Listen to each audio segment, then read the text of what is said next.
السلام عليكم ورحمة الله وبركاته. أخباركم إيه؟ نتمنى إن انتوا تكونوا بخير دايما.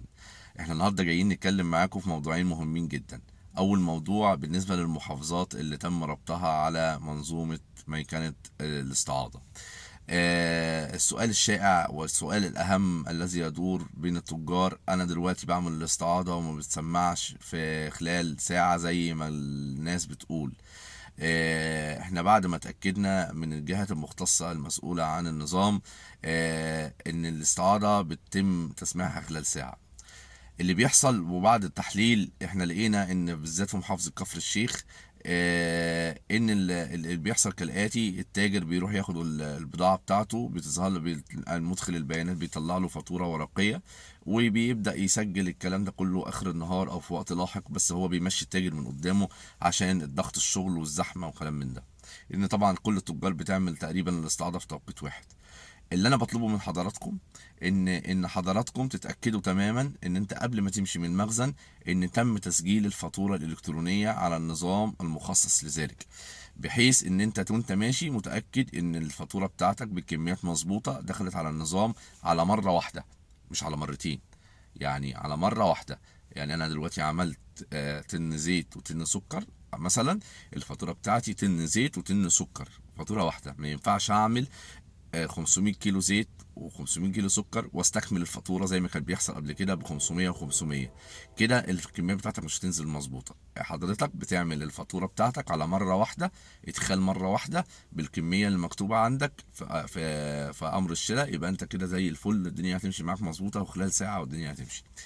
وتتاكد قبل ما تمشي لازم تاخد من المخزن فاتوره الكترونيه طالعه من النظام ان حضرتك اشتريت الكميات دي او خدت الكميات دي من المخزن. كده يبقى انت حليت المشكله بتاعت التاكد تماما ان شاء الله. اي حد عنده مشكله بتظهر ارجو التواصل معنا اوتوماتيك على سواء على الجروب او الصفحه او على ارقام التليفونات او من خلال فرق العمل اللي موجوده في المحافظات، عشان نقدر نبعت مشكلتكم للجهات المختصه المسؤوله عن النظام لدراستها وحلها. احنا معاكم لحظه بلحظه زي ما قلنا، واحنا مش سايبينكم وبنتابع معاكم. اعذرونا لو احنا اتاخرنا عليكم في فيديوهات الفتره اللي فاتت، بس احنا كان حجم الشغل عندنا كتير، وكنا بنحاول نحل المشاكل اللي كانت بتظهر لو كان في مشاكل بتظهر في محافظات معينه. بس ان شاء الله ان وبعون الله ان المشاكل كلها مشاكل تشغيليه بتعتمد على وعي التاجر، ازاي التاجر يقدر يتعامل مع المكنه ومع المنظومه الجديده. انما احنا معاكم لحظه بلحظه وشايفين كل تساؤلاتكم وبنرصدها وبنحاول نتواصل ونتجاوب معاها على طول.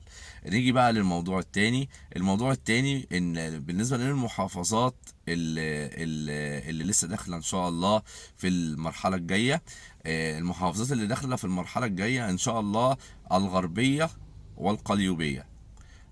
محافظة الغربية ومحافظة القليوبية، حبايبنا في الغربية والقليوبية طبعا دول أجدع تجار موجودين في مصر، أو من أجدع تجار موجودين في مصر. الناس دي فاهمة كويس وعارفة هي بتعمل إيه، فأرجوكم بس تسمعونا في الدقيقتين اللي جايين دول عشان الدنيا تمشي كويس وإن شاء الله بدون أي معوقات. انت حضرتك خلال الفترة اللي جاية دي على طول حضرتك ان شاء الله هتبدأ تعمل الجرد بتاعك. الجرد بتاعك لازم يبقى ورقة الجرد اللي طالعة من عندك او اللي بتتعمل عندك لازم تبقى واقعية بنسبة 100% للأرصدة اللي موجودة. الحمد لله الأرصدة موجودة، هي ورقة الجرد. حضرتك ورقة الجرد دي بتتجمع على مستوى المحافظة وبتروح للشركة أو الجهة المختصة لإدخالها على النظام. بيتم إدخالها على النظام، مجرد ما دخلت على النظام لو الجرد مظبوط هتلاقي الكميه نزلت لك على طول. مجرد ما الكميه نزلت لك على طول حضرتك بتستأنف الصرف اوتوماتيك. طيب، انا لازم عشان اسهل عمليه الادخال لازم الجد بتاعي يبقى مظبوط، يبقى متوازن مع او متساوي مع اللي فاضل من تأميني. يعني ما ينفعش ان انا اكون بايع تأميني 100,000 وانا بايع ب60,000 الاقي 70,000 موجودين في المخزن، في المخزن بتاع المحل. فلازم المحل يبقى مظبوط، والجرد قيمة الجرد تبقى مظبوطة طبقا للتأمين بتاعي وطبقا للمنصرف اللي انا صرفته الشهر ده. اول ما بيتم الادخال خلاص كده الحمد لله ان المكنه هتشتغل اوتوماتيك وتبدا تستأنف الصرف. طيب ما تمش الادخال حضرتك لسه مستمر في الانتظار لحد ما يتم الادخال. دي اول نقطه. فمش عايزكم تقلقوا ان هو طبعا المحافظه كلها بيتم ادخالها في وقت واحد، وما شاء الله الله اكبر زي ما بيقولوا ان الناس اللي بتدخل ناس دقيقه جدا وناس فاهمه هي بتعمل ايه، فبالتالي عمليه الادخال بتتم بسهوله وبسرعه. دي اول نقطه. النقطه التانيه اللي جايين نتكلم فيها، طيب اول الشهر حضرتك بتعمل استعاضه عادي جدا، المتبقي من تامينك او تامينك كله لو انت ما عندكش رصيد في المخزن المحل. حضرتك بتعمل الفاتوره، حضرتك لازم تتاكد ان الفاتوره اتسجلت على النظام من قبل ما تتحرك من المخزن، والفاتوره تتسجل على مره واحده. يعني انا عايز اجمالي طن زيت وطن سكر، لازم الاقي طن زيت وطن سكر طلع تسجله على النظام مره واحده على رقم واحد، مفيش استكمال. وفي نفس الوقت اخد نسخه من الفاتوره دي عشان اقدر ابقى فاهم انا عملت ايه، ولما تيجي لو لا قدر الله حصلت لي مشكله ابقى شايف رقم الفاتوره الالكتروني اللي هو بيبقى تقريبا اوله BWT، ورقم على الشمال كده في فوق خالص على في الفاتوره الالكترونيه طالعه من النظام. ده الرقم اللي احنا بنتابع بيه الفاتوره بتاعتك، ونعرف اذا كان هي سمعت صح او فيها مشكله بسبب الادخال او اي معوق ظهر قدامها. فاحنا بنتكلم معاكم زي ما اتكلمنا مع المحافظات اللي فاتت. احنا اهم حاجه نبدا صح. عشان نبدا صح لازم جردك يبقى مظبوط، لازم يدخل صح، لازم حضرتك تبقى فاهم بالاخطاء اللي ظهرت قبل كده من التجار اللي قبلك، عشان ما تقعش في نفس الاخطاء او في نفس المعوقات اللي ظهرت معاهم. هو انا ببشركم وبقول لكم ان خلال الفتره اللي فاتت مفيش معوقات ادت لمشاكل كبيره.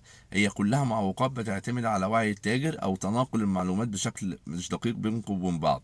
فارجوكم تخلوا المعلومات اللي بتتداولوها من مصدر موثوق، عشان ما تهدرش وقتك وما تهدرش فلوسك زي ما احنا بنقوله. احنا معاكم لحظه بلحظه وبنتابعكم لحظه بلحظه، وان شاء الله خلال الفتره اللي جايه هنطلع فيديوهات تانية عشان نتابع ونقول لكم الارشادات او رد على التساؤلات بتاعكم. صباحكم زي الفل، وان شاء الله يوم سعيد عليكم، وايامكم الجايه كلها خير ورزق. والسلام عليكم ورحمه الله.